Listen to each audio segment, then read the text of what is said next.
오늘의 헤드라인입니다. 국내 연구진이 항생제를 처방해도 잘 듣지 않는 항생제 내성을 해결할 수 있는 물질을 천연물인 신선초에서 발견했습니다. 세균의 활동성을 크게 떨어뜨리는 신선초 추출물을 활용해 항생제 내성을 원천 차단할 수 있을 것으로 기대됩니다. 생체 인식 기술에 활용할 수 있는 고성능 렌즈가 개발됐습니다. 해상도가 지금보다 4배 이상 높아 생체 인식 기술의 보안성을 더 높일 수 있을 것으로 기대됩니다.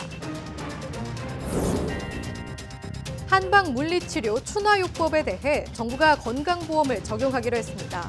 의료계의 반발에도 불구하고 정부는 앞으로 한방 분야에도 건강보험 보장률을 단계적으로 높여간다는 방침입니다.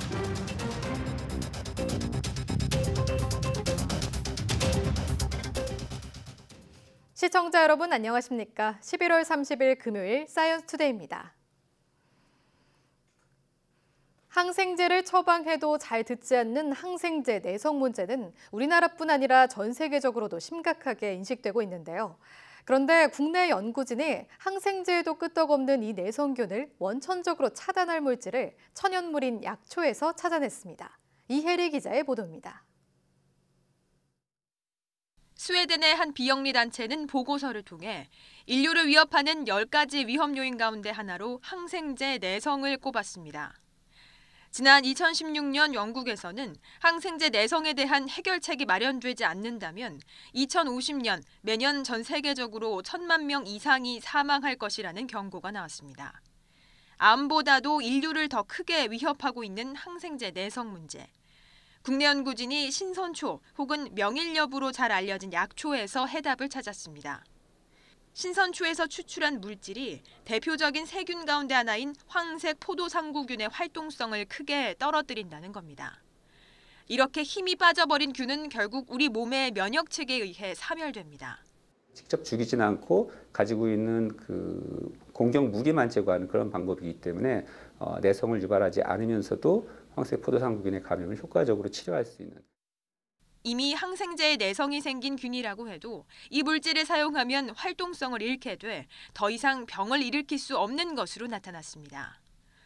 내성균에 감염된 곤충을 대상으로 실험해봤습니다. 72시간 후 천연물을 주입하지 않은 곤충은 20%만이 살아남은 데 비해 이 물질을 넣은 곤충은 100% 생존했습니다. 연구팀은 이 천연물을 인공적으로 합성하는 기술을 확보해 이를 대량으로 생산할 수 있는 가능성도 확인했습니다. 또 이를 기반으로 내성 걱정 없는 항생제 개발에도 이바지할 수 있을 것으로 기대했습니다. YTN 사이언스 이혜리입니다. 세계 기상기구 WMO는 2100년이면 지구의 평균 기온이 지금보다 섭씨 3도에서 5도가량 상승할 것으로 예상했습니다. WMO는 다음 달 2일 폴란드에서 열리는 UN 기후변화 협약 당사국 회의에 앞서 펴낸 기후변화 전망 보고서에서 이같이 밝혔습니다. 이 전망치는 지구 기온 상승을 최고 2도로 억제한다는 2015년 파리 협정의 목표를 훨씬 넘어선 것입니다. 페테리 탈라스 WMO 사무총장은 지난해 온실가스 농도가 다시 기록을 경신했고 이런 추세가 계속된다면 금세기 말 지구 기온은 섭씨 3도에서 5도 상승할 것이라고 말했습니다. 북극에 있는 온실가스가 햇빛을 막아주던 눈과 빙하를 녹여 북극 지역에서 유독 심한 온난화 현상을 유발한다는 연구 결과가 나왔습니다. 기초과학연구원과 울산과학기술원 국제공동연구팀은 최근 북극 일부 지역 온도가 평년보다 무려 30도 이상 상승하는 등 유독 심한 온난화 현상이 나타난 것은 북극 고유의 특성에 따른 것이라고 분석했습니다. 연구팀은 북극에서 햇빛을 반사해주던 눈과 빙하가 온실가스로 인한 온도 상승 때문에 녹으면서 햇빛이 그대로 토양과 바다의 표면에 도달해 온난화가 가속화한다고 설명했습니다. 이어 북극 온난화가 범지구적 온난화에 큰 영향을 끼치는 만큼 이를 토대로 지구 온난화를 유발하는 요인을 분석할 계획이라고 연구팀은 밝혔습니다. 중국 정부가 세계 최초의 유전자 편집아기를 태어나게 했다고 해 논란의 중심에 선 과학자 허젠쿠이의 연구 활동을 중지시켰습니다. 쉬난핑 중국 과학기술부 부부장은 CCTV와의 인터뷰에서 과학기술부가 허젠쿠이의 과학 연구 활동을 임시로 중단시킬 것을 해당 기관에 요구했다고 밝혔습니다. 쉬 부부장은 특히 허젠쿠이를 강력히 비난하면서 그에게 엄중한 처벌이 내려질 수 있음을 시사했습니다. 쉬 부부장은 생식을 목적으로 한 인류 배아 유전자 편집은 중국에서 명백히 금지되어 있다면서 이번 일은 법규 위반뿐 아니라 과학윤리의 마지노선까지 깨버린 놀라운 일로 절대 받아들일 수 없다고 강조했습니다. 요즘 핀테크 등 생체인식 기술이 우리 생활 속에 깊숙이 파고들고 있습니다. 지금보다 해상도를 4배 이상 높인 기술이 개발돼 초음파 지문 인식과 음향 현미경, 비파괴 검사 등에 널리 활용될 전망입니다. 이정우 기자입니다. 초음파로 종양을 찾을 때 크기가 아주 작다면, 즉 초음파의 회절 한계 이하라면 이미지화할 수 없어 발견이 어렵습니다. 이렇게 자연 상태에서 이미지화가 불가능한 것을 이미징하는 기술이 서브파장 이미징입니다. 국내 연구진이 초음파 지문 인식과 생체 인식 기술 등에 활용할 수 있는 고해상도 이미징이 가능한 음향 메타렌즈를 개발했습니다. 특정 주파수를 갖는 두 음원을 메타렌즈에 통과시켜 회절 한계를 4배까지 높였습니다. This is resonant tunneling based, and using this lens we can use the subwavelength imaging, and with subwavelength imaging we can go for higher resolution. 물체의 형상 정보를 전달하는 소멸파는 거리에 따라 급격히 사라지지만 메타렌즈에 통과하면 내부에 공진 터널링 현상이 발생하면서 소멸하지 않는 원리입니다. 해상도를 높이면 더 강력한 보안이 가능하고 음파의 우수한 투과 특성 덕분에 지문 인식에 필요한 전력 소모도 줄일 수 있습니다. 음향, 이미징 장치의 성능을 크게 향상시킬 수 있는 이 기술은 첨단 산업 등 다양한 분야에 폭넓게 활용될 것으로 보입니다. 상대적으로 이미징 주파수가 낮은데도 불구하고 고해상도 이미징을 할 수 있기 때문에 보안성을 향상시킬 수 있고 또 장치의 저전력화가 가능하게 되겠습니다. 생체인식 기술의 성능과 신뢰성을 높일 수 있는 이번 연구 결과는 국제학술지 사이언티픽 리포츠 온라인판에 실렸습니다. YTN 이정우입니다.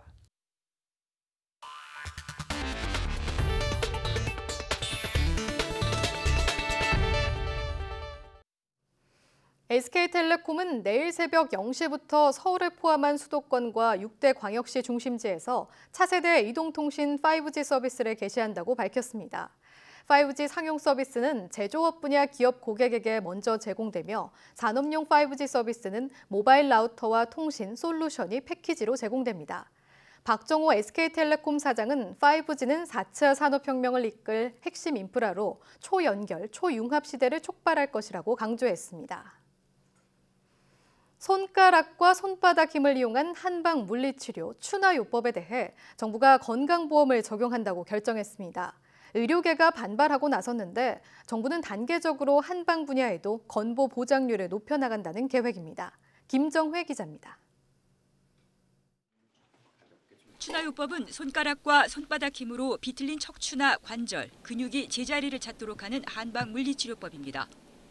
정형외과에서 하는 물리치료 못지않게 어깨나 팔다리, 허리 통증 치료를 위해 이용하는 환자가 많습니다. 하지만 건강보험이 적용되지 않아 한의원과 한방병원 간 비용은 최대 20배나 차이가 났습니다. 내년 3월부터는 10,000원에서 30,000원 정도만 부담하면 됩니다. 정부는 추나요법에 대한 본인 부담률을 50%로, 복잡 추나 가운데 디스크와 협착증 외의 질환은 80%로 정했습니다. 과잉 진료를 막기 위해 1년에 20회 이상 받을 수 없게 했고, 한의사 1명이 하루에 추나 치료를 할 환자 수도 18명으로 제한했습니다. 정부의 이번 결정은 전체 건강보험 급여 가운데 한방이 차지하는 비율이 절반 정도에 그쳐 보장성 강화가 시급하다는 판단에 따른 겁니다.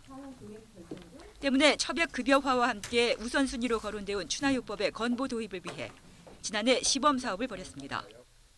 한방 의료기관의 건강보험 보장률이 한의원 53%, 한방병원 33%로 굉장히 낮습니다. 그런데 이번 추나요법의 건강보험 적용으로 한방 의료기관을 주로 이용하시는 근골격계 환자들의 부담이 많이 줄어들 것으로 예상됩니다. 의사협회는 검증 과정이 투명하지 않다며 반발했습니다. 많은 연구 데이터와 논문과 비용 효과성을 따져서 급여화를 하고 있습니다. 이번 추나요법은요, 그런 과정이 없었습니다. 한의사협회는 종합적 판단의 결과라는 입장입니다. 추나요법에 대한 이 치료법에 대한 연구를 한 거지 특정 국가를 지정해서 한 연구가 아니기 때문에 추나요법의 효과성은 해당 연구로 충분히 입증이 됐다라고. 의사협회는 필요하면 집단 행동에도 나선다는 계획인데 정부는 안전성과 유효성이 확보된 한방행위는 단계적으로 건보 보장률을 높여나간다는 방침입니다. 이에 따라 다음 단계는 첩약급여화가 될 거라는 전망이 나오고 있습니다. YTN 김정혜입니다. 규모는 작지만 창의적인 발상으로 많은 소득을 올리는 농가를 강소농이라고 부르는데요.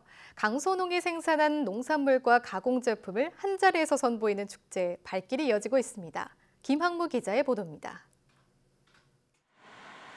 파릇파릇한 새싹과 함께 쌉싸름한 향이 가득한 비닐하우스. 인삼의 싹을 틔워 다양한 제품을 만들고 체험 농장으로도 운영하는 곳입니다. 새싹 인삼에 매료돼 귀농한 농장주는 처음에는 청정 새싹 인삼 생산에만 열심이었지만 3년 전부터 LED 시설을 갖추고 가공, 체험 등 6차 산업에 나섰습니다. SNS를 통한 직거래 마케팅도 높은 소득을 올리는 비결 중에 하나입니다. 강소농에서 이제 많은 홍보와 팔로우 교육들, 그다음에 이제 마케팅 교육들을 많이 주셨는데 굉장히 빠르게 홍보가 될 수가 있어서 저희한테는 굉장히 큰 도움이 됐었습니다. 김 씨가 새싹 인삼으로 만든 레몬차와 화분은 물론 다양한 종류의 미용 제품을 강소농 창조농업대전에 출품했습니다. 전국 각 지역을 대표하는 강소농들이 생산한 농산물과 가공 제품을 선보이는 행사로 그중에서도 우수한 제품을 엄선했습니다. 강소농 제품의 판로 확보를 위해 유통업체와 상담도 할 수 있습니다.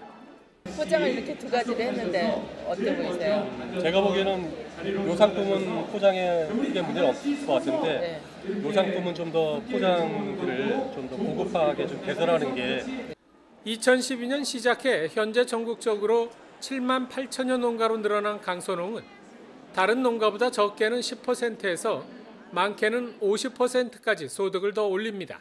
새로운 창의력을 더해서 부가가치 있는 그런 농업 생산물을 생산해서 부를 이렇게 창출해내는, 그렇기 때문에 강소농이 대단히 중요하다.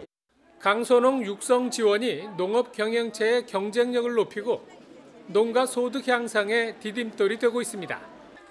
YTN 김학무입니다. 해외 연고진이 박테리아에 감염된 모기를 이용해 미국의 한 마을에서 모기를 거의 박멸하는 데 성공했습니다.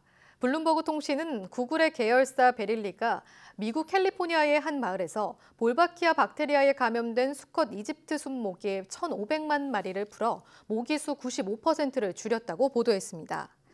연구팀은 볼바키아 박테리아에 감염된 수컷 모기와 짝짓기한 암컷 모기가 낳는 알은 부화하지 않는다는 사실을 이용했습니다. 일부에서는 생태계 내에서 모기의 역할이 충분히 규명되지 않았다며 이들이 멸종했을 때 생태계에 교란이 생길 수도 있다고 우려하고 있습니다. 최근 산불 피해를 겪었던 미국 캘리포니아주 남서부 벤투라 카운티를 포함해 일대 지역에 폭우와 산사태 경보가 발령됐습니다. 산불로 주민 3명이 숨지고 가옥 1,200여 채가 탄 말리부 인근에는 오늘 시간당 20mm가 넘는 폭우가 내렸습니다. 비가 내리면서 이 지역에는 실제로 작은 산사태가 있었고 도로 곳곳에 낙석으로 교통 흐름이 차질을 빚었습니다. 미 국립기상청은 산불로 수림이 타버린 지역에서는 토양의 빗물을 흡수하지 못해 쉽게 산사태가 일어날 수 있다고 밝혔습니다.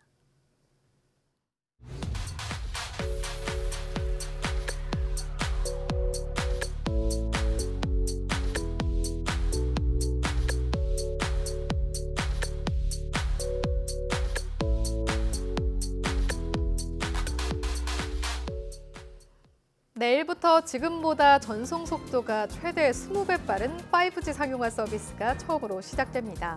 우선은 기업을 대상으로 서비스를 시작하지만 내년 3월쯤에는 5G형 스마트폰이 나와 일반인들도 서비스를 받을 수 있게 될 텐데요. 이 5G가 우리의 생활을 어떻게 바꿔놓을지 오늘 오후 4시 사이언스 투데이에서 취재 기자와 함께 알아보겠습니다. 오후도 많은 시청 바랍니다. 함께해 주신 여러분 고맙습니다.